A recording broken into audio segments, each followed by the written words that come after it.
আমার বাবার কষ্টের জীবন আমি তাকায় তাকায় দেখেছি। বাবায় কোমরে মাজায় গামছা লাগায় মানুষের বাড়ি কাজ করে খানা নিয়ে আস।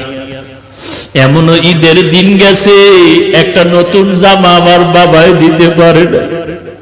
মাঝে মাঝে তাকায় দেখতাম আমার মায়ের কাছে বাবায় বসে বসে কান্না করে। আমি বলতাম, রে ও মা, বাবায় কেন কাঁদলো? মা বলতো, তোরে একটা জামা দিতে পারে নাই, দুঃখে তোর বাবায় কান্না করেছে। এমন কষ্টের জীবন বাড়ায়া তোমার ঘরে আসছি। রানীর কারি সাহেব আজকে আল্লাহর কাছে দোয়া করে গেলেন, কিন্তু দেখে যেতে পারলেন না যে হাফিজুর রহমান কেমন হয়ে গেল। আমার হাত আর তার হাত এক জায়গায় নিয়ে এইভাবে উঠায়া উজানি বৈশা ঘরে বৈশা দোয়া করতেন, আল্লাহ আমার হাতের সাথে ওর হাতটাও তুমি কবুল করে নেও। আমি চাইও ভালো একজন আলেম হবে আর একটা বড় মাদ্রাসা করবে। আজকে ঢাকার শহরে রমজানের শেষের দিকে মাদ্রাসা ঢালাই দিলাম 7,500 স্কয়ার ফিট ছাদ। মাদ্রাসা চলতেছে, কিন্তু কারি সাহেব দেখে যেতে পারলেন না সেই দোয়ার মাদ্রাসা। আমার বাবা মা জীবনে ভালো এলেম অর্জন করতে পারেনি, মাদ্রাসায় পড়তে পারেনি। কষ্ট করে করে, কত কষ্ট করে করে লেখাপড়া শিখাইলে, মাদ্রাসায় পড়াইলে। আমার চাচা দাদা বলেছিলেন আর পড়ান লাগবে না, ছেড়ে দাও। আমার বাবা যদি ঠান্ডা হয়ে যাইতেন, খোদার কসম এই পথে আর আসার কোন সৌভাগ্য হতো না। উজানির জমিনে ঘুমন্ত কারি ইব্রাহিম রহমাতুল্লাহ আলাইহির 11 সন্তানের ছোট সন্তান কারি মঞ্জুর আহমদ রহমাতুল্লাহ আলাইহি আমার আব্বাকে আরো ভালোবাসতেন। আমাদের বাড়িতে শত শতবার গিয়েছেন সেই কুয়াকাটা। একদিন কয়, সন্তানটারে আমার হাতে দাও। ঢাকা আসার পরে আমাকে নিয়ে আসলেন কচুয়া মাদ্রাসার ভেতরে। আর ওই উজানির কারি ইব্রাহিম রহমাতুল্লাহ আলাইহির কবরের কিনারায় গিয়া 11তম সন্তান গিয়া আমার আব্বার হাতটা ধরে নিয়ে বলতেন, আব্বা জান, কুয়াকাটার একজন গরিব মানুষ আপনার দরজায় দাঁড়ানো আছে।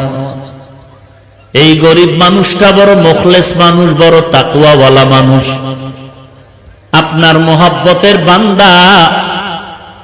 বাচ্চার মতো যেমন বাবার কাছে আবদার করে এমন আবদার করে, আব্বা জান, বাবা জান, এই গরিব মানুষটার সে কবর জিয়ারত করে, আল্লাহর কাছে একটু দোয়া করবেন, আল্লাহর কাছে বলবেন।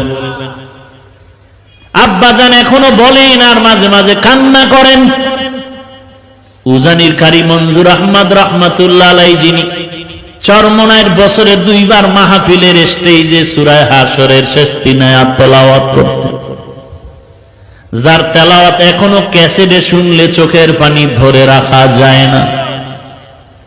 এর নবীর উম্মতের দল। গাছ একদিনে বড় হয় না, আস্তে আস্তে বড় হয়। মানুষ একদিনে ভালো হতে পারে না। রানীর কারি সাহেব কারি মঞ্জুর আহমদ 11 জন সন্তানের সর্বশেষ সন্তান। আমার মনে আছে বারবার আমাকে নিয়ে দোয়া করতেন, আল্লাহ ওই কুয়াকাটার সন্তানের নিয়ে আসলাম, তুমি তার একজন ভালো আলেম বানায় দাও আল্লাহ। আজকে আল্লাহর কাছে দোয়া করে গেলেন, কিন্তু দেখে যেতে পারলেন না যে হাফিজুর রহমান কেমন হয়ে গেল। আমার হাত আর তার হাত এক জায়গায় নিয়ে এইভাবে উঠায়া উজানি বৈশা ঘরে বৈশা দোয়া করতেন, আল্লাহ আমার হাতের সাথে ওর হাতটাও তুমি কবুল করে নেও। আমি চাইও ভালো একজন আলেম হবে আর একটা বড় মাদ্রাসা করবে। আজকে ঢাকার শহরে রমজানের শেষের দিকে মাদ্রাসা ঢালাই দিলাম 7,500 স্কয়ার ফিট ছাদ। মাদ্রাসা চলতেছে, কিন্তু কারি সাহেব দেখে যেতে পারলেন না সেই দোয়ার মাদ্রাসা।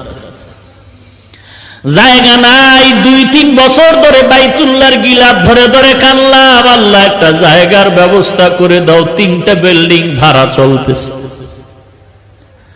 অল্প অল্প টাকা দিয়া 11 কাঠা জায়গা বানা করলাম। 2-3 বছর লাগায় টাকা শেষ করতে পারি না। যাদের থেকে বায়না করলাম, বললাম ভাই যেই টাকা দেওয়া হয়েছে এই পরিমাণ জায়গা দিয়ে দেন, আমরা টিনের ঘর করে ওখানে যাই, ভাড়া টাকা দেওয়ার সুযোগ নেই।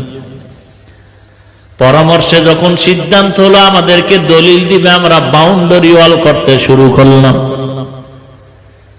6 কাঠা জায়গা পাইলাম আর 6.5-7 কাঠা জায়গা পাইলাম না একই প্লটে। যখন বাউন্ডারি করতেছি জানি না আল্লাহর কুদরত, আল্লাহর কুদরত। একটা যুবক ছেলে আইসা আসরের নামাজের সময় নামাজ পড়ে, আমি মাদ্রাসার বাউন্ডারির পাশে বসে আছি, মোলাকাত করলো। আমার এক বন্ধু নিয়ে আসলো, বলে হুজুর এই যুবক আপনার পাগল। বলে হুজুর আমি 16টা বছর ঢাকার বারান্দায় বারান্দায় কাজ করছি আর ঘুমাইছি, কত কষ্ট করেছি। আল্লাহ তাআলা এই দিনের পথে আনছে, আমি আপনাকে দেখার বড় পাগল। 2000 সাল থেকে আল্লাহ আমাকে হেদায়েতের পথে আনছে বয়ানের মাধ্যমে। আমি 40 লাখ টাকা দিয়ে একটা মসজিদ বানাইছি, আপনি জুমা পড়ায় একটু আমার উদ্বোধন করে দিবেন। কথায় কথায় বলে হুজুর এই বাউন্ডারি কিসের? আমি বললাম এটা একটা মাদ্রাসা হচ্ছে, এত কম জায়গা কেন? আমি বললাম পুরাটাই ছিল, টাকা নাই। আল্লাহর বান্দা বলে হুজুর জায়গা লাগে 3 কাঠা নিয়ে নেন, আমি টাকার ব্যবস্থা করে দিচ্ছি। আল্লাহর কাছে তখন শুকর আদায় করলাম, রে মালিক বাইতুল্লাহর দোয়া তুমি খালি ফিরাইয়া দাও নাই। না হয় এই যুবকের আমি জীবনে দেখি নাই, যুবক আমারে দেখে নাই, কোথা থেকে তুমি কুদরতি ভাবে নিয়ে আসছো।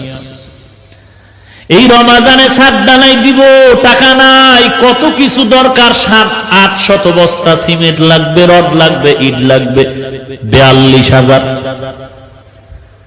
কি করব আমি? একটা ইফতারের অনুষ্ঠান করে সবাইকে বললাম মাদ্রাসার এই হালাত দোয়া করবেন। এক বন্ধু বলে হুজুর সিমেন্ট যা লাগবে আমি একা পাঠায় দিচ্ছি ট্রাকে, আগামীকালকের থেকে 750 বস্তা সিমেন্ট পাঠায় দিলেন।